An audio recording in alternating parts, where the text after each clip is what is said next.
Graça e paz para todos, boa noite. Curva sua cabeça mais um pouquinho. Pai, muito obrigado pela sua presença aqui conosco. Nós não nos cansamos de engrandecer o teu nome. Senhor, e mais uma vez queremos nos achegar a ti em oração, beijar a tua face e dizer que te honramos, te amamos, te engrandecemos. O Senhor é muito mais do que um Deus todo-poderoso, o Senhor é Pai, aquele que tem cuidado de nós. Senhor, e mais uma vez, oramos que o Senhor possa liberar o seu Espírito sobre as nossas vidas, porque entendemos que a sua palavra não é a espada de um pregador, mas é a espada do Espírito Santo. Senhor, e oramos que realmente sua palavra venha de encontro aos nossos corações, que ela não volte para ti vazia, mas que ela possa cumprir todo o propósito para o qual ela foi designada nas nossas vidas, Senhor. Libera realmente os céus sobre cada coração, Senhor, e tudo aquilo que o Senhor tem preparado para esse tempo, que realmente se cumpra nas nossas vidas. Obrigado porque o Senhor é um Deus sofredor, compassivo, um Deus que experimenta as nossas dores, que conhece as nossas tristezas, um Deus restaurador. Deus, nós te louvamos por isso, Senhor, e queremos declarar que as nossas expectativas estão em Ti, a nossa esperança está em Ti.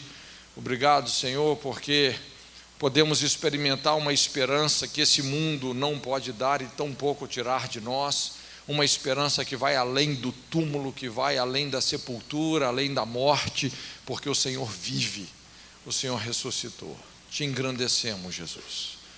Vem sobre as nossas vidas, no nome de Jesus. Amém. Se você quiser, você pode abrir a sua Bíblia comigo em Lucas 24:13. É um texto muito conhecido. É um fato que ocorreu após a ressurreição de Jesus.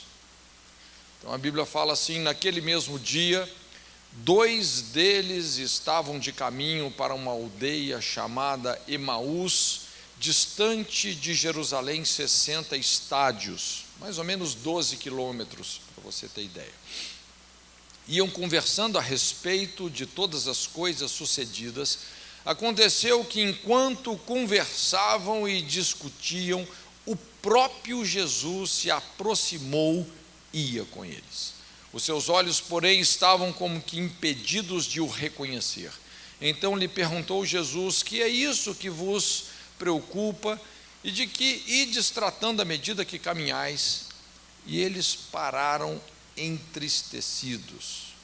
Um, porém, chamado Cleopas, respondeu dizendo: és o único porventura que, tendo estado em Jerusalém, ignoras as ocorrências desses últimos dias? Ele lhes perguntou quais, e explicaram o que aconteceu a Jesus, o Nazareno, que era varão profeta, poderoso em obras e palavras diante de Deus e de todo o povo, e como os principais sacerdotes e as nossas autoridades o entregaram para ser condenado à morte, e o crucificaram. Ora, nós esperávamos que fosse ele quem havia de redimir a Israel, mas depois de tudo isso, é já este o 3º dia desde que tais coisas sucederam. É verdade também que algumas mulheres das que conosco estavam nos surpreenderam, tendo ido de madrugada ao túmulo, e não achando o corpo de Jesus, voltaram dizendo terem tido uma visão de anjos, os quais afirmam que ele vive. De fato, alguns dos nossos foram ao sepulcro e verificaram a exatidão do que disseram as mulheres, mas não o viram. Então lhes disse Jesus: ó nécios e tardos de coração para crer tudo o que os profetas disseram. Porventura, não convinha que o Cristo padecesse e entrasse na sua glória? E começando por Moisés, discorrendo por todos os profetas, expunha-lhes o que a seu respeito constava em todas as Escrituras. Quando se aproximavam da aldeia para onde iam, fez ele menção de passar adiante, mas eles o constrangeram, dizendo: fica conosco, porque é tarde, o dia já declina. E entrou para ficar com eles, e aconteceu que, quando estavam à mesa, tomando ele o pão, abençoou, tendo partido, lhes deu. Então se lhes abriram os olhos e o reconheceram, mas ele desapareceu da presença deles. E disseram um ao outro: porventura não nos ardia o coração quando ele pelo caminho nos falava, quando nos expunha as Escrituras? E na mesma hora, levantando-se, voltaram para Jerusalém, onde acharam reunidos os 11 e os outros com eles, os quais diziam: o Senhor ressuscitou e já apareceu a Simão. Então os dois contaram o que lhes acontecera no caminho e como fora por eles reconhecido no partir do pão. Esse é um texto muito interessante. E a essência desse texto é que retrata a profunda decepção, a profunda desilusão desses discípulos. Obviamente, não só eles, mas o texto está retratando a realidade deles. Mas eles haviam criado realmente uma expectativa enorme em relação ao ministério de Jesus, e agora, de repente, não é, tudo isso tinha ido por água abaixo. É um texto que trata de desilusão, e é isso que eu quero compartilhar com você um pouco. Nós vamos caminhar sobre essas águas. A desilusão tem sido uma marca extremamente forte nessa geração. Essa geração, como a gente vinha falando esses dias, de pais divorciados, uma geração caracterizada por tanta infidelidade, tem recebido uma mensagem muito clara nesse sentido, de decepção, desconfiança, desilusão. Vivemos num mundo hoje caracterizado pela desonestidade, pela violência, pela infidelidade. E quando a gente começa a pensar assim, de várias formas, a gente percebe como tanta gente está frustrada. Eu estava agora recentemente nos Estados Unidos e conversando com algumas pessoas, inclusive alguns até empresários, que decidiram mudar para a América porque assim desistiram do Brasil. E de repente o pessoal solta alguma coisa assim: não, mas será que ainda tem jeito para o Brasil? E você percebe literalmente a voz da desilusão, a voz da decepção.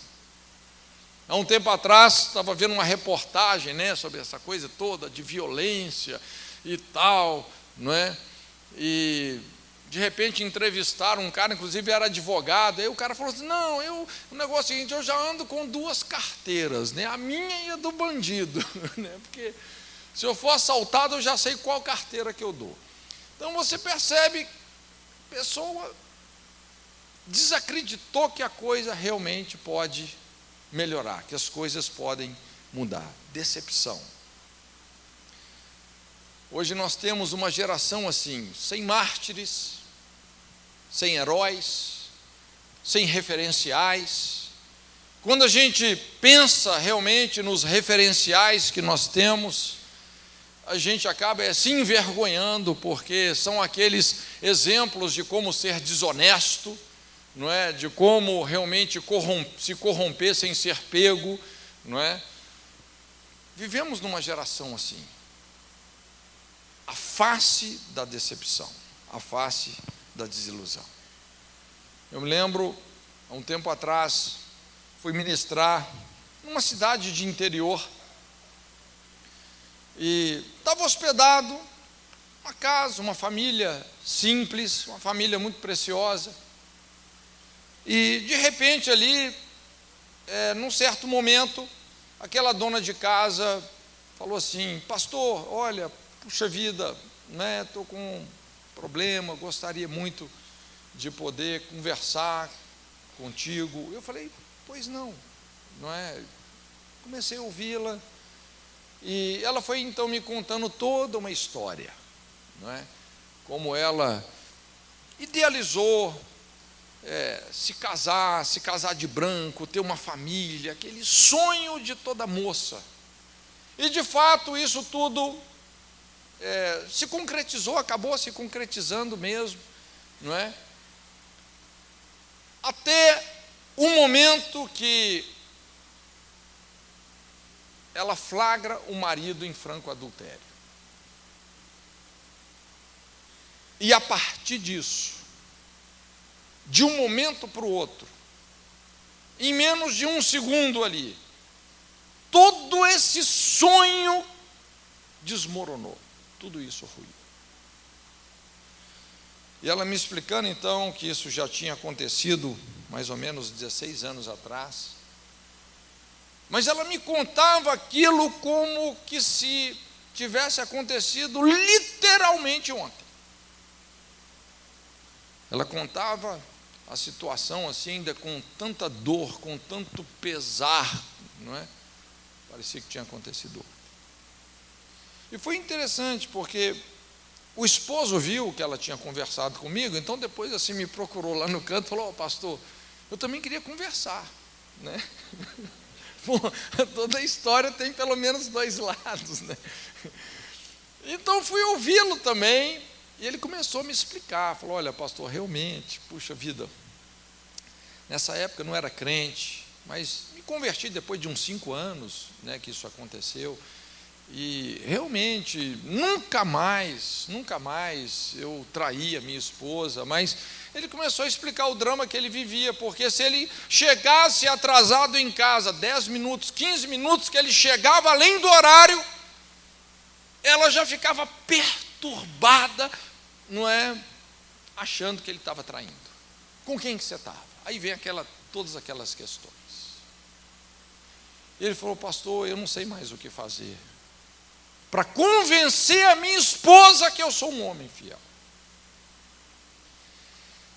E em virtude disso eu comecei assim a pensar, a entender o poder de uma desilusão. O poder que uma desilusão tem de destruir, de matar a fé num relacionamento. Isso sinceramente me impactou. Falei: puxa vida. Ela experimentava realmente uma ferida, ela ficou obcecada por aquilo, 16 anos vivendo obcecada por essa desilusão. A vida dela parou ali, isso se tornou o eixo da vida dela.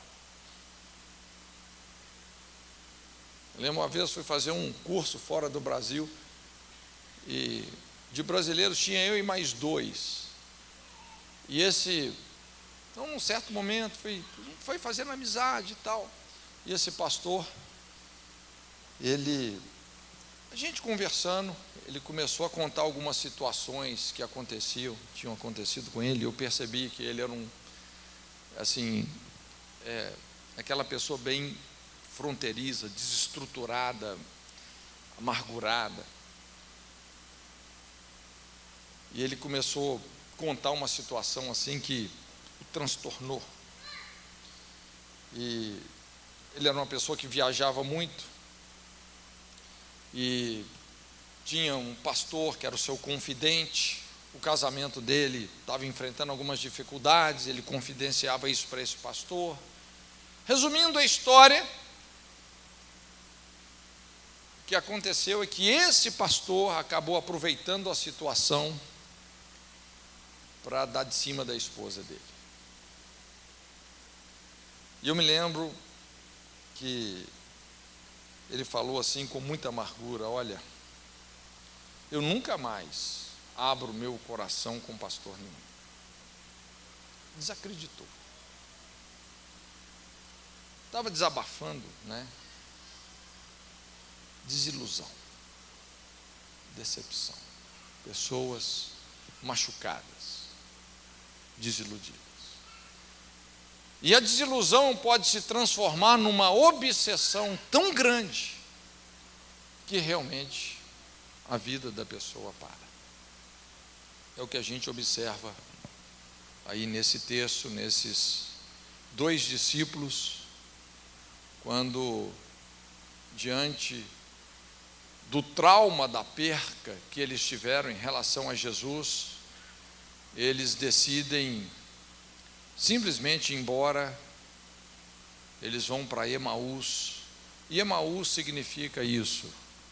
Emaús é o cemitério dos sonhos, é a terra da decepção, da desilusão, é quando nós desistimos de uma vida abundante e simplesmente passamos a sobreviver, experimentando uma vida muitas vezes medíocre, limitada realmente pelas nossas amarguras, pelas nossas frustrações.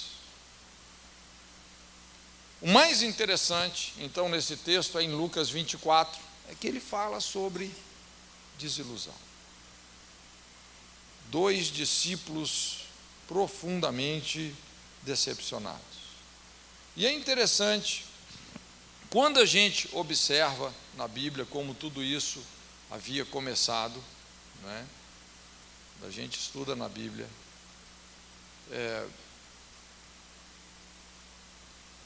foi algo interessante, porque no início do ministério de Jesus, as coisas estavam acontecendo de uma forma muito sobrenatural. Os discípulos, à medida que eles foram conhecendo a Jesus, eles ficavam impactados com as coisas que eles viam, que eles ouviam. Eles não tinham dúvidas sobre realmente o que eles tinham que fazer, seguir o Senhor. Muitos deles deixaram seus ofícios, carpintaria, os barcos, seu ganha-pão, começaram a seguir Jesus. Se eles eram questionados por que eles estavam tomando decisões tão radicais, realmente eles não tinham dúvidas. Tudo era empolgante, coisas sobrenaturais, coisas nunca vistas estavam acontecendo. Cegos, aleijados, leprosos estavam sendo curados de forma sobrenatural. Os demônios eram expulsos de uma maneira como eles nunca tinham visto antes, aquele tipo de autoridade em ação. Até os mortos estavam sendo ressuscitados. E obviamente o ministério de Jesus então atraía grandes multidões, muita gente sendo ministrada. E é lógico que isso trouxe assim um grande sucesso. E é importante entender que o sucesso é um território perigoso, não é? Escorregadio, mas junto com todo esse sucesso começou a entrar uma ilusão. Começou a entrar uma ilusão. E a ilusão foi essa, que o reino de Deus finalmente seria estabelecido em Jerusalém. É interessante porque quando você começa a estudar sobre desilusão tem duas fontes. Tem essa primeira fonte, né, quando você é traído, decepcionado por pessoas que você confiava. Mas existe uma linha de ação em relação à desilusão, que é aquela desilusão que vem da nossa própria cobiça, aquela obstinação por levar vantagem em tudo, aquele barato que depois acaba saindo mais caro, não é? Então, de repente, você cobiça, ilude, e o próximo capítulo da novela que você vai desiludir.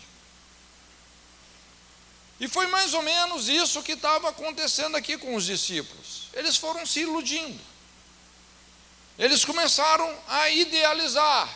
Realmente, o reino de Deus vai ser estabelecido. Jesus vai assentar no trono dos reis de Israel, vai virar a mesa em relação à maneira como o Império Romano vinha subjugando os judeus, como quando a gente lê lá no livro de Juízes, de repente o povo estava subjugado a uma outra nação inimiga, e Deus levantava alguém, e essa pessoa simplesmente revertia aquele quadro de cativeiro.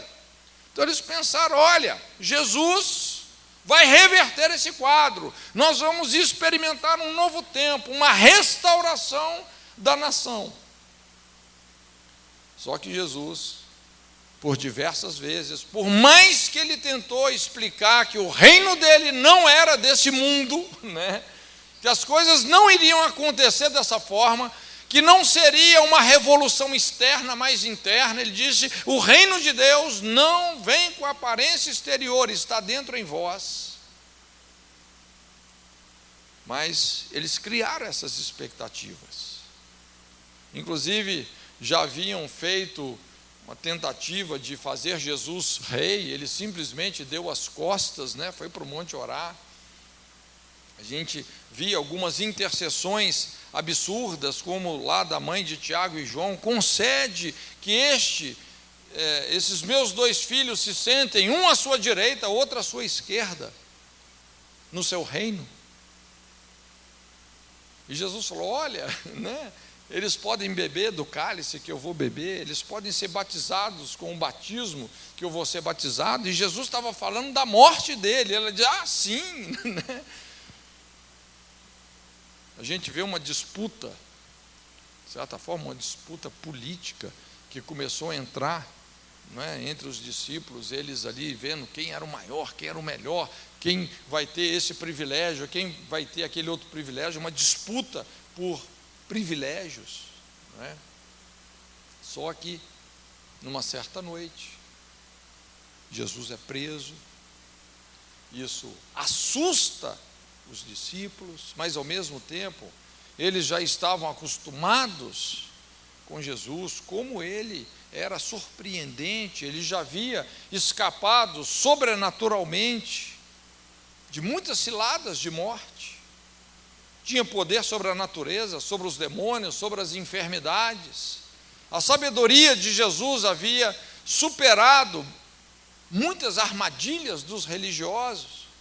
E de repente, quem sabe, nesse momento que ele havia sido preso, não seria o momento onde ele ia demonstrar o seu poder num grande golpe de Estado. Só que as coisas começaram a não dar certo, não é? Pedro e os outros que seguiam Jesus de longe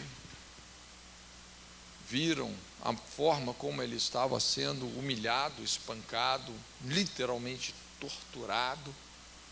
Algo realmente parecia estar muito errado.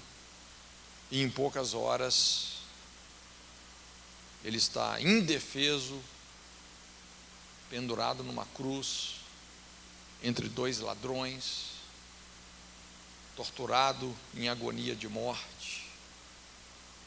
E ali, toda a expectativa deles, toda a esperança deles, tudo aquilo que eles haviam idealizado, todo sonho, simplesmente tudo isso se acaba. Aqueles homens estavam sendo marcados pela cruz. Depois de 3 anos e meio seguindo Jesus de perto, ele morre de forma repentina e brutal. Parecia que todo aquele tempo simplesmente não tinha valido de nada. Então eu quero tirar algumas lições desse texto. Vamos pensar em algumas coisas aqui que são importantes. Primeira lição é que a cruz faz isso.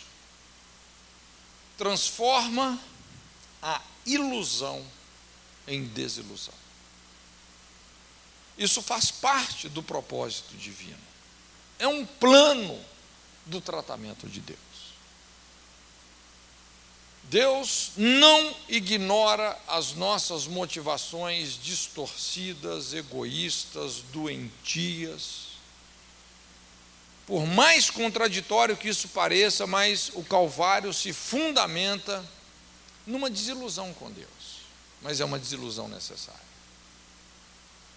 Onde Deus vai lidar com as distorções do nosso coração e das nossas motivações. No fundo, a desilusão acaba sendo um cheque-mate de Deus nas nossas motivações corrompidas. Deus vai tratar conosco nesse sentido. Então, esses dois discípulos em choque, é quando eles vão para Emaús, não suportam mais Jerusalém, essa cidade sanguinária que mata os profetas e apedreja os enviados de Deus. Eles vão para Emaús, e como eu disse, Emaús representa isso, uma vida para sobrevivência, uma vida amargurada, frustrada, sem sonhos, sem ideais, sem muitos problemas, sem desafios. Aquela vidinha assim, arroz com feijão. Perdeu o sabor pela existência, irmãos.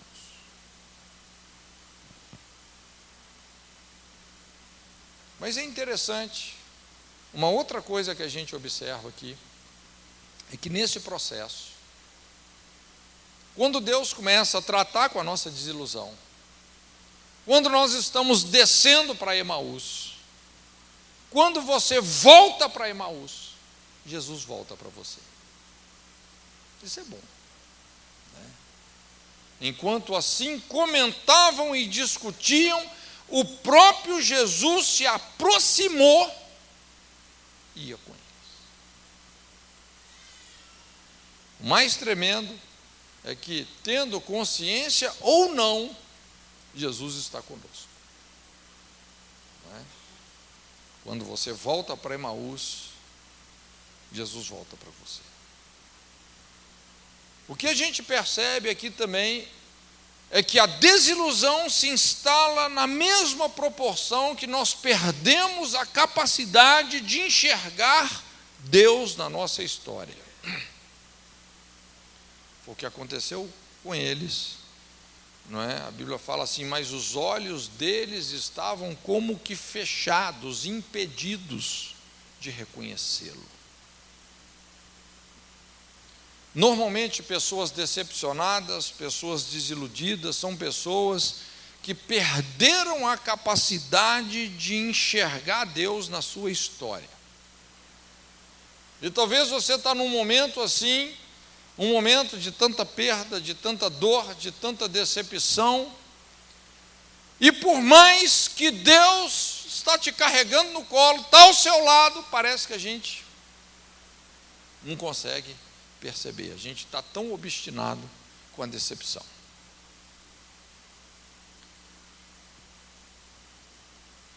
Jesus sabe como chegar no motivo da nossa tristeza. É interessante que, quando a gente observa o diálogo ali, que eles começaram a travar, não é? De repente, eles estavam falando de Jesus para Jesus, sem saber que era Jesus que falava de Jesus para eles, não é? Mas eles não perceberam, ainda assim eles não perceberam que era o próprio Jesus que caminhava com eles. Perder a capacidade de enxergar Deus na história. E o que a gente observa aqui é que o interesse de Jesus realmente é chegar na profundidade das nossas tristezas. Existe um abismo de tristeza que muitas vezes nós entramos e Deus quer nos tirar de lá. Ele se importa conosco nessa profundidade. Então ele lhes perguntou: que palavras são essas que caminhando trocais entre vós? Eles então pararam tristes. Jesus entrou na conversa. Olha, qual que é o motivo de tanta tristeza, de tanta decepção? É muito importante você envolver Deus nesses motivos. Só que a desilusão nos leva a ver as dificuldades, ver as frustrações de uma forma, muitas vezes, egoísta, injusta, onde a gente não percebe, na verdade, como isso pode ser uma ferramenta para nos transformar. A Bíblia fala assim: um deles, chamado Cleopas, respondeu-lhe: És tu o único peregrino em Jerusalém que não soube das coisas que nela têm sucedido nesses dias? É como se eles estivessem dizendo: rapaz, de que planeta você é? Você não sabe das notícias, você não sabe do que aconteceu. É o que muitas vezes nós falamos para Deus: Deus, o Senhor não sabe o que está acontecendo comigo. Nós oramos aqui, para alguém que está com câncer. Senhor, o Senhor não sabe que meu filho, minha filha está com câncer. Onde é que o Senhor estava quando meu filho se envolveu lá com as drogas? Eu lembro, um tempo atrás, eu estava assistindo um programa que era tipo de um debate com pessoas assim de várias religiões, pastor, padre, etc., em cima de um tema. E o tema era o seguinte: perdi meu filho, perdi minha fé. Então era o caso de uma mulher realmente muito devota a Deus, até o dia que ela perdeu o filho. E quando ela perdeu o filho, isso a traumatizou tanto que ela falou assim: não, Deus não serve para mais nada. Onde é que Deus estava quando eu perdi o meu filho? Onde é que ele estava? De certa forma, é o que eles estão dizendo, é o que Cleopas estava dizendo: onde é que o Senhor estava? Só que Cleopas não sabia que Jesus era o único que realmente tinha sabido o que tinha acontecido, porque ele não assistiu à crucificação, ele foi o crucificado, ele viveu a cena. A carne dele é que foi retalhada, o seu sangue é que se derramou. Cleopas não sabia que ele estava na cruz por cada um de nós, para nos dar uma esperança eterna. Certas coisas dramáticas que acontecem nas nossas vidas dão a impressão que Deus, parece assim, que Deus se distraiu em relação a nós, que Ele perdeu o controle. Mas, meu querido, tenha certeza que não.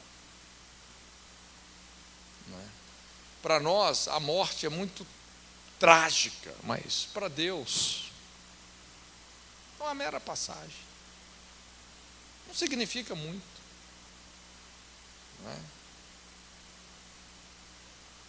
Mas é interessante como a desilusão nos leva a uma obsessão onde a nossa vida realmente para naquele ponto e nós não conseguimos nos desfazer daquele tipo de perda.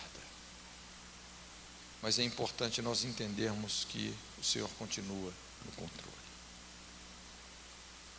E Jesus vai nos ajudar a entender as nossas decepções dentro de uma perspectiva divina, construtiva. Lá em Lucas, no verso 19, Lucas 24, 19, ao que ele lhes perguntou quais coisas, porque quando eles começam a mencionar sobre essas coisas que tinham acontecido em Jerusalém e que Jesus não sabia, e Jesus dá uma de que não sabia, quais coisas? Então, de uma maneira sábia, ele pega aquele momento que representava uma perda total e começa a explicar num contexto maior. Começa a mostrar aquilo numa perspectiva mais ampla. Era como se ele estivesse olhando para um grande quadro, imagina uma tela enorme, só que você coloca o seu nariz na tela. Tudo que você consegue enxergar é aquela pequena área, é o seu campo de visão. Quando você se aproxima demasiadamente de um problema, e é o que a desilusão faz conosco, você se aproxima tanto que você perde o discernimento do todo. Você deixa de perceber o propósito daquilo, que aquilo é apenas um aspecto do todo. Então, é como Jesus estivesse pegando eles pelas mãos e falando: olha, vamos dar alguns passos atrás, para vocês entenderem o propósito maior disso. E quando realmente nós permitimos que Deus faça isso conosco, é impressionante como a nossa vida ganha um propósito tremendo. Eu tenho acompanhado várias situações de perdas existenciais terríveis que pessoas sofrem, mas que a partir disso é que a vida daquela pessoa ganha um significado servindo a sua geração.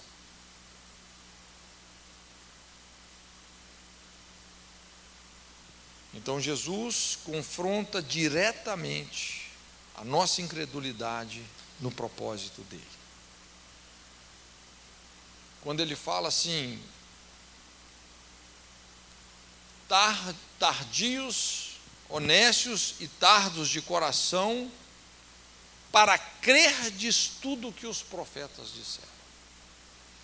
Irmãos, olha, se tem um aspecto da vida cristã que nós não podemos demorar a conhecer, é a cruz. Nós não podemos demorar a entender realmente o princípio da cruz. A cruz é um paradoxo. O paradoxo é uma verdade escondida numa contradição aparente. É quando você aprende realmente a ceder, a entregar as coisas para Deus, seja lá o que for, principalmente as nossas perdas, né? Aliás, é de onde vem o conceito do perdão, né? O Alcione Emerick, que vai ministrar aqui, ele fala isso. O que é perdão? Perdão é uma perda grande, é um perdão, né? É quando você fala, amém, Senhor, eu sofro a perda, eu confio em Ti, estou nas Tuas mãos. Não importa o tamanho dessa perda, está nas Suas mãos. Não é? Um com Deus é maioria, dois é covardia.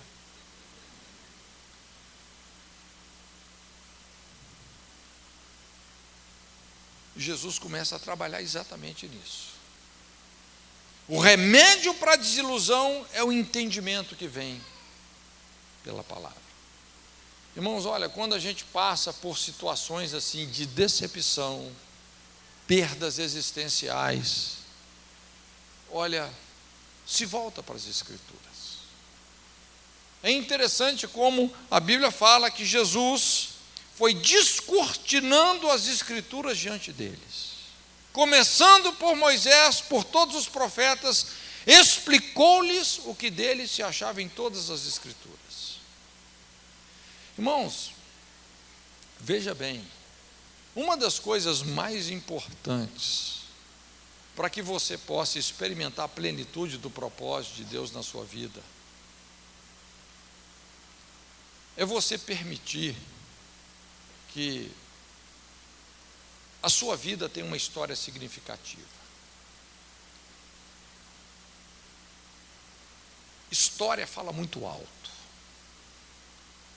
E muitas vezes, para Deus escrever determinadas histórias que vão dar sentido ao propósito que Ele tem para nós, olha, a gente precisa de voltar para as Escrituras. Quando você olha, por exemplo, a vida de José, um rapaz que de certa forma a princípio não passava de um sonhador, só que aqueles sonhos eram proféticos, mas aqueles sonhos realmente, né, para aquilo se cumprir, ele precisou de passar por situações terrivelmente traumáticas. Ele foi lançado num poço, deixado para morrer, ele foi vendido lá para o Egito, depois de 12 anos de masmorra, o famoso seminário da masmorra, injustiçado, esquecido naquela prisão. Lógico, mas é impressionante como, apesar disso tudo, José superou. E porque ele superou essas coisas, que tinha tudo realmente para destruir aquele sonho que ele teve no início, mas ele superou essas coisas. Ele foi uma pessoa resolvida, curada. Pelo nome que ele deu aos filhos, a gente entende isso, como realmente ele se restaurou de toda essa rejeição familiar que ele sofreu, vendido como escravo. Deus o levantou como Zafinat Paneah, o Salvador do mundo. Quando a gente vê algumas histórias assim na Bíblia, irmãos, quando a gente volta para as Escrituras, e parece que o que está acontecendo com você, você está dentro de uma máquina de lavar roupa, na hora você não consegue entender muita coisa, mas a gente sabe que lá na frente, às vezes Deus está te preparando para uma dimensão muito maior, e aquilo vai dar um sentido tremendo para a nossa existência.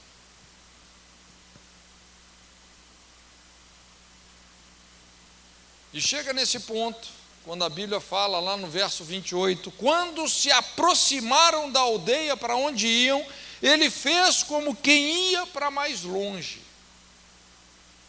Então, quando eles estavam chegando em Emaús, veja bem, Jesus faz um jogo de cena. E aqui talvez foi a grande tacada desses dois discípulos, quando eles convidam Jesus para entrar na sua casa. Quando Deus está tratando com as nossas decepções, realmente Ele vai caminhar conosco, Ele vai fazer essa jornada até Emaús, que é a terra da decepção, da desilusão. Ele vai até um certo ponto. Mas mais do que isso, Ele só vai fazer se nós o convidarmos. Veja bem, Ele quer ser convidado, mas Ele não vai se convidar. Irmãos, tem situações na nossa vida que nós temos que ter uma iniciativa de realmente abrir a porta da nossa casa para Jesus. Tem perdas que nós sofremos, tem decepções que nós passamos, que Jesus vai com você, Ele caminha com você, mas para Ele fazer algo mais, a porta tem que abrir de dentro para fora, nós temos que convidá-lo. E a Bíblia fala, eles, porém, o constrangeram, dizendo, fica conosco, porque é tarde, já declinou o dia, e entrou para ficar com eles. E aqui foi quando aconteceu isso que eu chamo a última ceia. A Bíblia fala assim, estando com eles à mesa, tomou o pão, e o abençoou, e partindo-o, lhe dava. Abriram-se-lhes então os olhos e o reconheceram, nisto ele desapareceu de diante deles. Quando eles entram ali na casa daqueles dois discípulos, e quando Jesus parte o pão, Ele apresenta as suas credenciais. Quando eles observam Jesus partindo o pão e eles olham, estavam ali as marcas da cruz. É quando você tem aquela revelação que de fato, em verdade, Ele já levou a minha e a sua dor. Essa dor que você está remoendo, talvez por anos. Essa crise existencial que você está naufragado nela por anos e anos. Ele já levou. Ele já carregou com isso tudo. Eles viram as marcas nos seus pulsos. E é quando então eles tomam uma posição, e ali imediatamente imediatamente eles se recusam a ficar em Emaús, a terra da mediocridade, do trauma, da sobrevivência, da vida frustrada, a vida sem ideais. Imediatamente eles voltam para Jerusalém, o lugar onde as promessas iam se cumprir, o lugar onde o Espírito Santo seria derramado. Talvez uma das maiores lições que a gente aprende nesse texto todo, nessa realidade toda, é que nós não podemos demorar na desilusão. Olha, irmãos, não tem como a gente evitar as desilusões na vida, as frustrações. Todos nós aqui temos sido vítimas de algo, às vezes situações fortes, traumáticas, como traição, abandono. Todos nós temos passado por situações assim. Agora, nós não podemos demorar na desilusão. Nós não podemos colocar o nosso domicílio em Emaús. Aí vai ser onde os nossos ideais vão perecer. Nós precisamos de voltar para Jerusalém. Tomar aquela distância necessária, entender o propósito, entender que aquilo só foi um capítulo da nossa vida, aquilo não é o epílogo, não é o fim, a morte não é o último capítulo. O último capítulo é que Jesus vive, que Ele ressurgiu, que Ele é o Deus que ressuscita os mortos, como Abraão creu que das cinzas de Isaque Deus poderia recobrá-lo. Irmãos, às vezes nós temos que passar por algumas dessas situações, até para a gente poder corrigir as nossas motivações, e aonde Deus, na verdade, vai nos conformar para recebermos a compaixão que Ele quer derramar nas nossas vidas por aquelas pessoas para as quais Ele nos chamou. Ele está nos preparando. Eu não sei o que você tem passado na sua vida, mas Deus conhece. A questão maior não é o que as pessoas fizeram ou deixaram de fazer conosco. A questão maior é o que nós estamos fazendo com essas coisas, que as pessoas fizeram conosco. Essa é a questão maior. É isso que vai determinar o nosso caráter e o nosso destino. A maneira como nós estamos lidando com essas injustiças, com essas traições, com essas cargas. É isso que vai fazer toda a diferença. Talvez você tenha passado por momentos, a princípio, que são muito difíceis, mas aproveitando a Páscoa, eu quero te dizer isso. Que o mesmo Espírito que levantou Jesus dentre os mortos é o Espírito que habita em nós. E que esses processos, às vezes, é onde nós vamos ter um entendimento profundo da cruz e é onde nós vamos experimentar, na medida que nós abrimos mão de nós mesmos, nós vamos ser participantes do mesmo poder que levantou Jesus dentre os mortos. E Deus vai nos conectar com o seu propósito. Gostaria que você curvasse a sua cabeça agora, em nome de Jesus.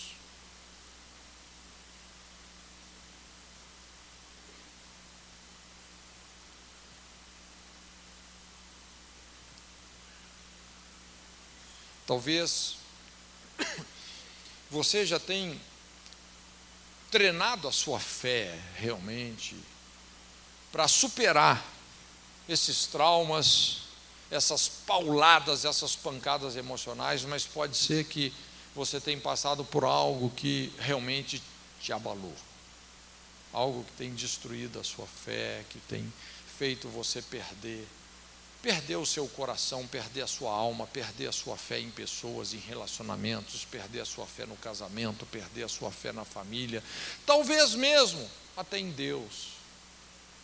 Apesar de você continuar vindo na igreja, mas pode ser que você já até desistiu realmente de crer no que Ele pode fazer por você. Talvez você até acredita que Deus pode ajudar uma outra pessoa, mas não você. Eu quero orar por você nessa noite. Eu gostaria de orar por você.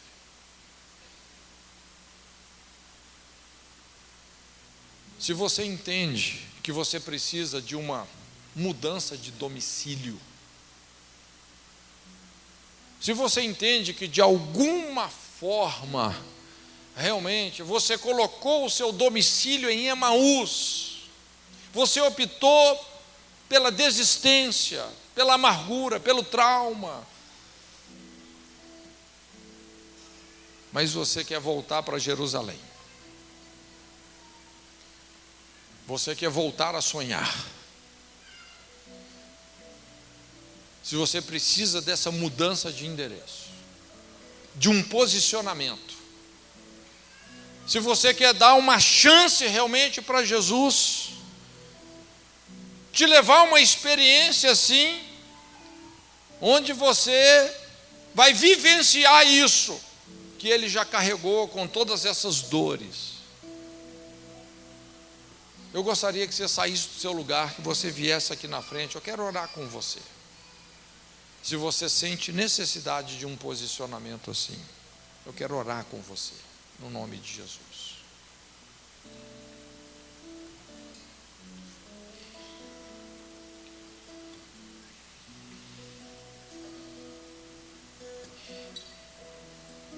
Pode ter certeza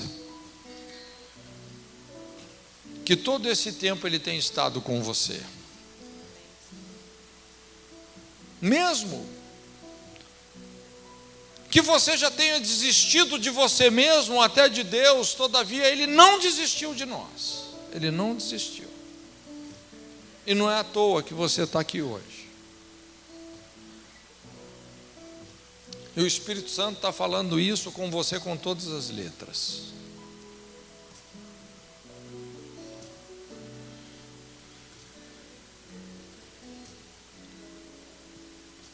E esse apelo te traz para um altar. E altar, lugar de sacrifício. Sacrifício não tem a ver com você perder para o mundo, mas tem a ver com você entregar para Deus. E talvez tudo que você precisa nessa noite é entregar para Deus, é perder para Deus. Talvez você tenha que entregar um sentimento, talvez você tenha que entregar um relacionamento, talvez você tenha que entregar uma pessoa, não sei. Mas aquilo que o Espírito Santo está falando que você precisa entregar, faça isso. Entrega. Aquilo que vem te sobrecarregando, que vem te preocupando, que vem te estressando, que vem sendo uma inspiração para motivações erradas dentro de você, como amargura, vingança. Entrega para Deus agora. Deixa com Ele. Sofre a perda. Se você precisa de soltar alguém, perdoar alguém, talvez você precise até expressar isso, desejando o melhor para essa pessoa, por mais que ela tenha feito coisas que machucaram, destruíram você. Esse é o momento de você discernir a natureza da sua batalha. Não é contra carne e sangue que nós temos que lutar.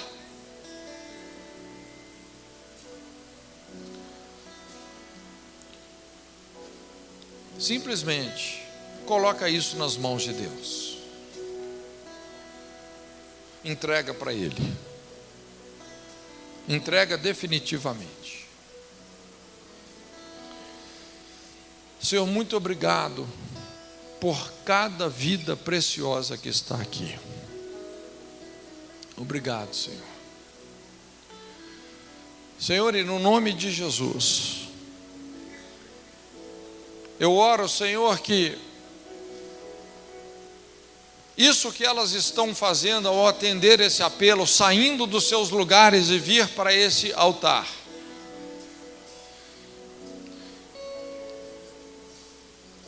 que isso tenha esse significado, Senhor.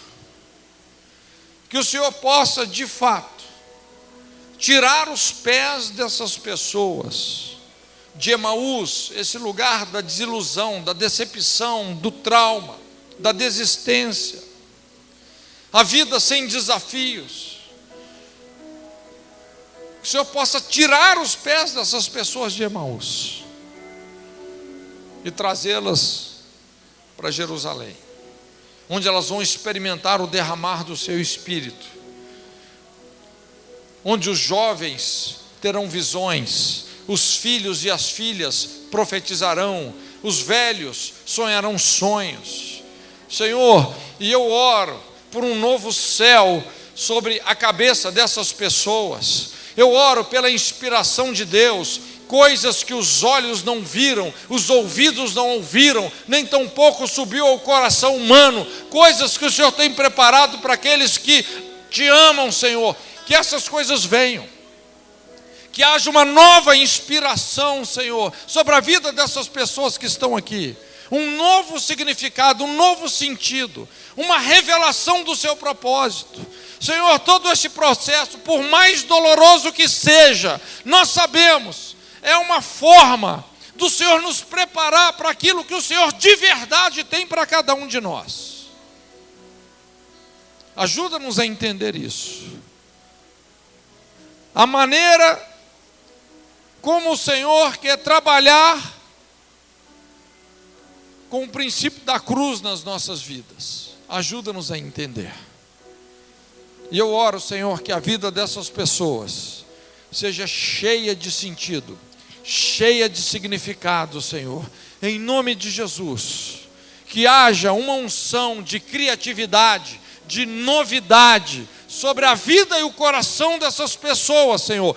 Que haja um liberar no mundo espiritual sobre elas, na mesma proporção que elas estão se desprendendo dessas mágoas, dessas decepções, dessas desilusões, entendendo o processo de Deus na vida delas, se desapegando das motivações corrompidas, que na mesma proporção elas possam experimentar o andar com o Senhor nas alturas de Deus, a pegada das gazelas, de fé em fé, de glória em glória, experimentar a plenitude do seu propósito, em nome de Jesus, em nome de Jesus, em nome de Jesus, amém. Obrigado pelo seu posicionamento, Deus te abençoe.